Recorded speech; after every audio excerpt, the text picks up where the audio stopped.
Tractor की टक्कर से युवक की मौत, शादी वाले घर में छाया मातम। नमस्कार, मैं हूं आपके साथ सोनल और आप देख रहे हैं एमएनएस न्यूज नेटवर्क। तो आइए खबर जानते हैं विस्तार से।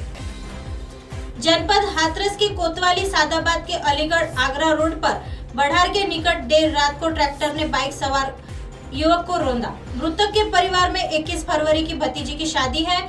युवक की मौत से शादी वाले घर में मची चीख पुकार। पुलिस ने शव को पोस्टमार्टम हाउस भेजा। जनपद हाथरस के कस्बा सहपऊ से अपने गांव कचपुरा लौट रहे युवक को ट्रैक्टर ने टक्कर मार दी, जिससे उसकी मौत हो गई।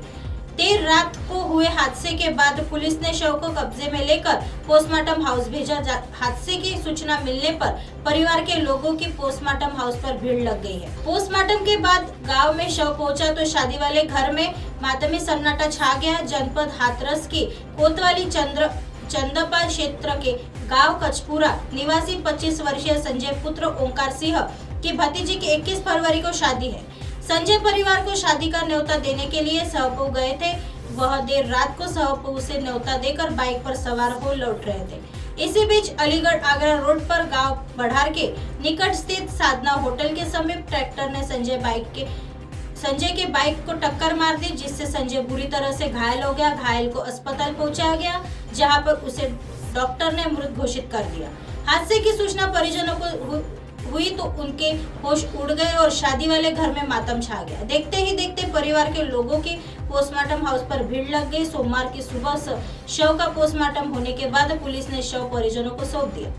परिजनों का रो रो कर बुरा हाल हो गया है। बता दें कि मृतक के घर में कल शादी है। आइए बढ़ते हैं अगली खबर की तरफ।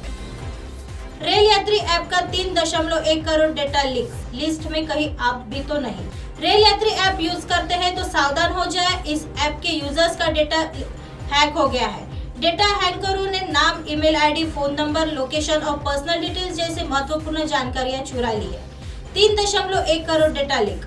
एक मीडिया रिपोर्ट के मुताबिक रेल यात्री से 3.1 करोड़ का डेटा पॉइंट का एक सेट डार्क वेब पर सेल हो रहा था। यूनिट 82 के तौर पर पहचाने गए एक हैकर ने एक पोस्ट शेयर कर इसकी जानकारी दी थी। हैकर का दावा है कि इस डेटा की चोरी पिछले साल दिसंबर महीने में हो गई थी। हैकर की तरफ से एक लिंक भी शेयर किया गया है, जहां डेटा खरीदने के लिए संपर्क किया गया था। कितना डेटा हैक हो गया है?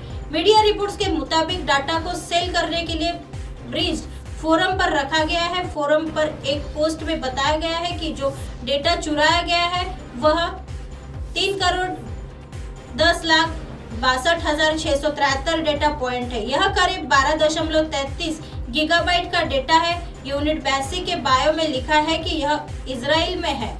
6 अगस्त 2022 में ब्रिस्ट फोरम का मेंबर है। एक मीडिया रिपोर्टर के मुताबिक जब रविवार रात उसने यूनिट 82 के साथ संपर्क किया तो $300 में डेटा बेचने का ऑफर दिया गया। यूनिट 82 ने इसे पत्रकारों के लिए छूट बताया। डेटा हैक होने से खतरा। साइबर एक्सपर्ट के मुताबिक फोन नंबर जैसे डेटा पॉइंट मिलने से इसका दुरुपयोग बढ़ सकता है। इन नंबरों का इस्तेमाल sextortion, part time job racket या साइबर फ्रॉड जैसे अपराधों के लिए किया जा सकता है।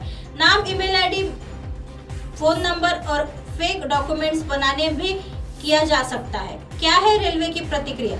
मीडिया रिपोर्ट के मुताबिक बताया गया है कि रेलवे में एक अधिकारी ने नाम न बताने की शर्त पर कहा कि डेटा लीक अभी तक कोई आधिकारिक रिपोर्ट नहीं आई है। हम इस खबर पर ध्यान दे रहे हैं। आइए बढ़ते हैं अगली खबर की तरफ। अब प्लेसमेंट दिलाने वाले संस्थानों को ही डिप्लोमा कोर्स चलाने की मिलेगी मान्यता। 70% देना होगा अनिवार्य। केंद्र सरकार ने इस बजट में जिस तरह से कौशल विकास और युवाओं को रोजगार से जोड़ने की प्रतिबद्धता दिखाई, उस दिशा में मजबूत कदम अब बढ़ते नजर आ रहे हैं। व्यावसायिक शिक्षा और कौशल विकास संबंधी डिप्लोमा शुरू करने के लिए इस तरह की गाइडलाइंस का ड्राफ्ट तैयार किया गया है कि काम चलाऊ पढ़ाई कराकर सिर्फ डिप्लोमा बांट देने वाले संस्थान चल ही नहीं सकेंगे। ड्राफ्ट का अहम बिंदु है कि 3 वर्ष में 70% छात्रों को प्लेसमेंट दिलाने वाले संस्थानों को ही डिप्लोमा कोर्स चलाने की मान्यता आगे दी जाएगी।